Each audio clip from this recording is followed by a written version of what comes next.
یہ ڈسکرائب کیا جا رہا ہے کہ پہلے پاکستان کی طرف سے ایک 45 ڈے کا پروپوزل کے ایک سیز فائر ہونا چاہیے، 45 دن کا ٹیمپرری، جس کے بعد ایک فائنل ایگریمنٹ ہوگا، وہ پاکستان کی طرف سے گیا، جس کو کہ انڈرسٹینڈیبل تھا کہ ایران اس کو ایکسیپٹ نہیں کرے گا، بیکاز یہ بھی انڈرسٹینڈیبل تھا کہ یہ پروپوزل در حقیقت ڈونلڈ ٹرمپ کی ٹیم کا پروپوزل ہے، جس کے ذریعے وہ چاہتے ہیں کہ اسٹریٹ آف ہارمز فوری طور پہ کھل جائے، اور ایران نے اس کے جواب میں اپنے ایک 10 نکاتی ایجنڈا اور پروپوزل جو بھیجا، جس کو ایران کا جو اسٹیٹ براڈ کاسٹر ہے IRNA IRNA اس نے کنفرم کیا ہے، اور 2 ان نیمڈ ایرانین آفیشلز نے کم از کم نیو یارک ٹائم یا انٹرنیشنل میڈیا سے بات کرتے ہوئے اس کی مزید تفصیلات جو ہیں وہ شیئر کی ہیں۔ اب اس کے 10 پوائنٹ تو سارے میں زبانی آپ کو نہیں بتا سکتا، لیکن اس کی جو کی پوائنٹس ہیں، اور ہے بھی نہیں، وہ اکثر جگہوں پہ 10 پوائنٹ کہیں پروڈیوس نہیں ہوئے، ایران کے میڈیا نے بھی اس کے کی پوائنٹس کا ذکر کیا ہے۔ وہ جو کی پوائنٹس یہ ہیں کہ ایران یہ چاہتا ہے کہ اس کے اوپر جو حملے ہیں، اور جو حزب اللہ کے اوپر اسرائیل نے حملہ کیا ہوا ہے لبنان میں، وہ جنگ فوری طور پہ بند ہونی چاہیے۔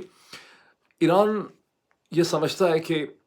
اسے کوئی ٹیمپرری سیز فائر نہیں چاہیے، اسے ایک پرماننٹ جنگ بندی چاہیے، جس کی اس کو گارنٹیز چاہیے۔ پرابلم یہ ہے کہ اسے ڈونلڈ ٹرمپ اور ان کی ٹیم کے اوپر بالکل بھی ٹرسٹ اور اعتماد نہیں ہے۔ اسے یہ گارنٹیز امریکن کانگریس سے چاہیے، اسے یہ گارنٹیز اقوام متحدہ سے الٹیمیٹلی چاہیے، اور وہ اس کی ڈیمانڈ یہ ہے کہ اس کے اوپر جو سینکشنز ہیں، جو انٹرنیشنل سینکشنز ہیں، جو اقوام متحدہ کی سینکشنز ہیں، وہ سینکشنز اس کے اوپر سے ہٹائی جائیں، اور اس کی بھی گارنٹیز جو ہیں وہ امریکن کانگریس سے، اور اس کو اقوام متحدہ کی پروٹیکشن جو ہے اس کو حاصل ہو۔ اسٹریٹ آف ہارمز میں ایران اور عمان مل کے اسے سپروائز کریں گے، اس کے اوپر وہ $2 ملین پر شپ، اب یہ 100% کلیئر نہیں ہے کہ $2 ملین ہی کا ریونیو ہوگا، لیکن $2 ملین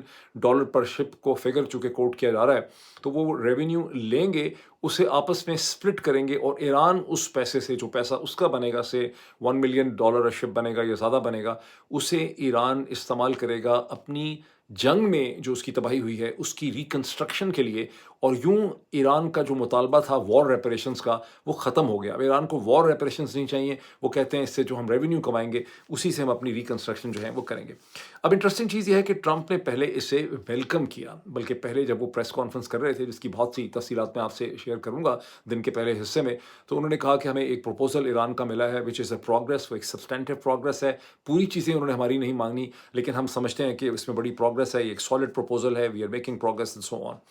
اور اس میں بلکہ انہوں نے یہ چیز اس اسٹیج پہ یہ بھی کہہ دی کہ اگر ہماری ڈیل ہو جاتی ہے تو ہم ایران کی ریکنسٹرکشن میں ہم بھی کنٹریبیوٹ کریں گے، which sounds a very positive thing, کہ ریکنسٹرکشن میں رول پلے کر سکتے ہیں، انویسٹ کر سکتے ہیں، کمپنیز ہماری وہاں پہ جا سکتی ہیں۔ اور لیکن اس کے صرف چند گھنٹوں کے بعد ایک اگلی ان کی خبر آئی کہ ڈونلڈ ٹرمپ نے اس کو رد کر دیا ہے، 10 نکاتی ایجنڈے کو مکمل طور پہ، اور انہوں نے کہا ہے کہ نہیں، میری ڈیمانڈز، میری باتیں جو ہیں وہ نہیں مانی گئیں۔ اور در حقیقت اب وہ کیا ہو رہی ہے کہ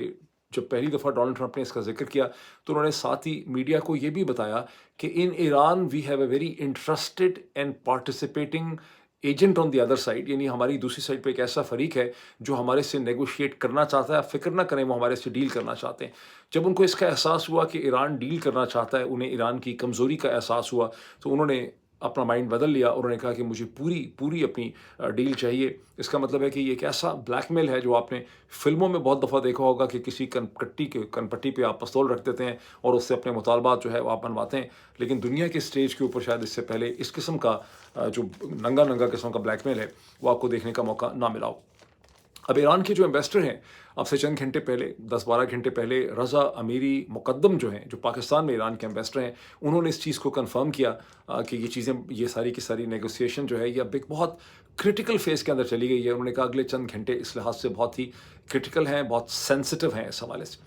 پاکستان کی ملٹری کا رول، جیسے میں نے آپ کو کہا کہ اس کو اس وقت دنیا کے اخبارات بہت پازیٹیو طریقے سے دیکھ رہے ہیں، تاہم اس میں بڑی لمیٹیشنز ہیں۔ رول کی جو لمیٹیشن یہ ہے کہ پاکستان بنیادی طور پہ ایک میسنجر کا، ایک ایلچی کا رول جو ہے یہاں پہ پلے کر رہا ہے، اور چونکہ خود پاکستان کی ملٹری اپنی گڈ ول کے لیے ڈونلڈ ٹرمپ کے اوپر ڈپینڈنٹ ہے، جس سے ہم سب واقف ہیں، اس لیے ان کے پاس کوئی بہت زیادہ اسپیس نہیں ہے۔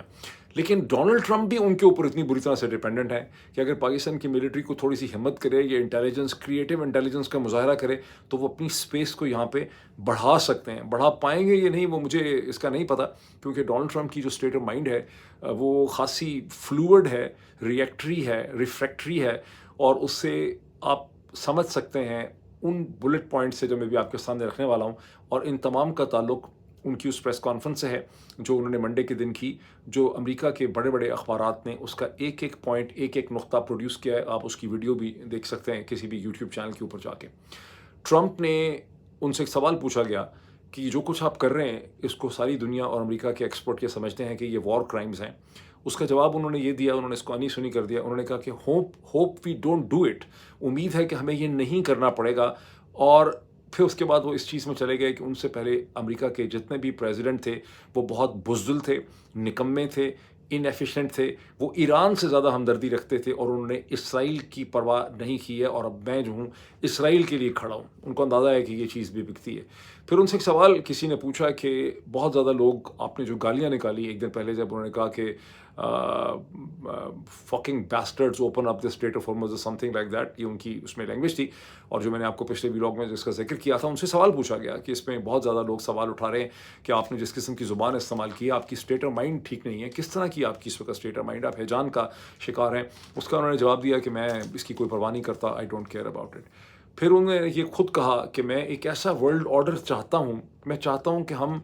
چند صدیوں پہلے اس قسم کے ورلڈ آرڈر میں چلے جائیں جہاں وکٹر وہ ٹیک آل تھنگس, یعنی جو فاتح ہوتا تھا, جو جیتتا تھا کسی کانفلکٹ کو, وہ ساری چیزوں کے اوپر, مال و غنیمت کے اوپر جو ہے وہ قبضہ کر لیتا تھا. جیسے رومن امپائر تھی, آٹومن امپائر تھی, جو بھی سارا ٹائم پیریڈ تھا آج سے چند صدیاں پہلے, تو وہ والا ٹائم پیریڈ ہونا چاہیے بیکاز میری ملٹری بہت طاقتور ہے. انہوں نے کہا کہ ہمارے پاس اس قسم کی ملٹری ہے جو کچھ بھی کر سکتی ہے,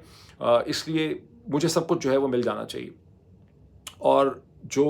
جیسے جس خدشے کا میں نے اظہار میرا خیال پچھلے ویلاگ میں کیا تھا کہ یہ جو ریسکیو ہوا ہے ایک پائلٹ کا ایران سے, جس کے بارے میں بہت سی اور بھی کنٹروورسی پائی جاتی ہے, اس سے ان کے اعتماد میں بے انتہا اضافہ ہو گیا. اور اس کی طرف ریفر کرتے ہوئے انہوں نے اپنے چیئرمین جوائنٹ چیفز جو ہیں جنرل ڈین کین, ان کو انہوں نے کہا پیچھے مڑ کے کہ آپ بتائیں کہ اس کی ڈیٹیلز شیئر کریں میڈیا کے ساتھ اور بتائیں کہ ہم نے کتنے لوگ بھیجے ہوئے تھے اس آپریشن کے لیے. جنرل گھبرا گئے, کہنے لگے کہ جنرل ڈین کین نے کہا کہ I would prefer not to, میں اس کو سیکرٹ رکھنا چاہوں گا. اس پہ ڈونلڈ ٹرمپ کو بہت زیادہ مایوسی ہوئی. میڈیا کو مخاطب ہوتے ہوئے انہوں نے پھر شیئر کیا کہ ہنڈریڈز آف پیپل, انہوں نے کہا سینکڑوں لوگ ہم نے بھیجے تھے. پھر انہوں نے خود میڈیا کو بتایا کہ ہم نے 155 ایئر کرافٹ تھے, جس میں اس کے علاوہ بھی میرے خیال انہوں نے کہا کہ C-130s بھی تھے 5-6, لیکن فائٹر پلینس 155 تھے. اور جیسے کہ میں نے آپ کو بتایا کہ 100 سے کہیں زیادہ اسپیشل آپریشن کمانڈوز بھی تھے. اب نیو یارک ٹائمز کے حساب سے یا امریکن میڈیا کہتا ہے کہ یہ بہت زیادہ جہاز اس لیے تھے تاکہ ایک ڈسیپشن پلے کی جائے, ایک ایرانینز کو دھوکہ دیا جائے. دوسری طرف سے بہت سے امریکن ایکسپرٹس کا اور ایران کا اب یہ خیال ہے کہ اصل میں ایک اور آپریشن تھا جس کا تعلق نتانز کے انرچ یورینیم کے ساتھ تھا, جو وہاں سے تقریباً 70 میل دور تھا, لیکن وہ آپریشن ہو نہیں سکا بیکاز اس کے راستے میں کوئی دشواریاں ہو گئیں. اور اس کو ساری کی چیز کو ایک پائلٹ کے اوپر جو ہے اسے مرکوز کر دیا گیا, لیکن اصل میں معاملہ کچھ اور تھا. اب نیو یارک ٹائمز میں ایک انالیسس یہ بھی چھپا ہے کہ ایک کامنٹ کی شکل میں چھپا ہے کہ پریزیڈنٹ ابھی بھی وینیزویلا کا ماڈل ان کے ذہن کے اوپر ہے. جس طرح سے وینیزویلا کے تیل پہ امریکہ کا قبضہ ہو گیا اور امریکہ اس کو بیچ رہا ہے پوری دنیا کو, اسی طرح ان کی نظر یہ ہے کہ کسی طرح سے ایران کا تیل بھی ان کو مل جائے. اور اگر ایران کا تیل نہیں ملتا تو ایران کے تیل کے اوپر سے یا پرشین گلف کا جتنا بھی تیل ہے اس کے اوپر امریکہ کو بھی ریونیو لینے کا یا ٹول لینے کا یا ایک فی لینے کا موقع ان کو ملنا چاہیے. اور انہوں نے میڈیا کو یہ کہا کہ میرے ذہن میں ایک سرٹن تصور ہے, کانسیپٹ ہے کہ ہم اس کے اوپر سے کس طرح سے ہم اپنا ٹول لے سکتے ہیں. جس طرح سے ایران اور عمان بات کر رہے ہیں, اب امریکہ کے صدر بات کر رہے ہیں کہ ہم بھی اپنا ٹول اس پہ لے سکتے ہیں. وہ کیسے لے سکتے ہیں, اس کے کچھ آئیڈیاز یہ ہیں کہ امریکہ کی نیوی جو ہے وہ گلف آف عمان کے باہر سے ریونیو اکٹھا کر سکتی ہے, ایک یہ تصور ہے. دوسرا تصور یہ ہے کہ مجھے ویسے ہنسی آ رہی ہے, میں کیا کروں, سوری مجھے معاف کر دیجیے. دوسرا تصور یہ ہے کہ امریکہ جو سیکیورٹی پرووائڈ کرتا ہے, جو عرصے سے کہا جاتا ہے کہ امریکہ ٹریڈ کو اور انٹرنیشنل آئل ٹریڈ کو ایک سیکیورٹی پرووائڈ کرتا ہے ہائی سیز میں, اس کی امریکہ ایک فی چارج کرے. تو اب اس قسم کے حالات جو ہیں وہ ہو چکے ہیں. اور پریزیڈنٹ نے جب اپنی پریس کانفرنس کی ختم کی منڈے کے دن میں, تو اس کے آخر میں انہوں نے بہت زور سے کہا کہ, اور یورپ کی طرف اشارہ انہوں نے کیا, کہا نام انہوں نے یورپ کا نہیں لیا شاید, انہوں نے کہا کہ rest assured we need Greenland, we need Greenland, we want Greenland, but they are not giving us Greenland. اب یورپ کو انہوں نے یہ میسج دیا. اس کا نتیجہ یہ نکلا ہے کہ ابھی تو نہیں نکلا لیکن 2-3 دن سے یہ نکل رہا تھا کہ فرانس کے جو سینٹرل بینک ہے, بینکو دو فرانس جو ہے, اس نے اپنے 129 ٹن 130 کر لے 130 ٹن گولڈ جو تھا, جو نیو یارک میں مینہٹن میں تھا, وہ انہوں نے بیچ دیا ہے. اور فوری طور پہ اس کو انہوں نے یورپ میں اس کے برابر انہوں نے گولڈ خرید لیا ہے. اور اس ساری ٹرانزیکشن میں انہوں نے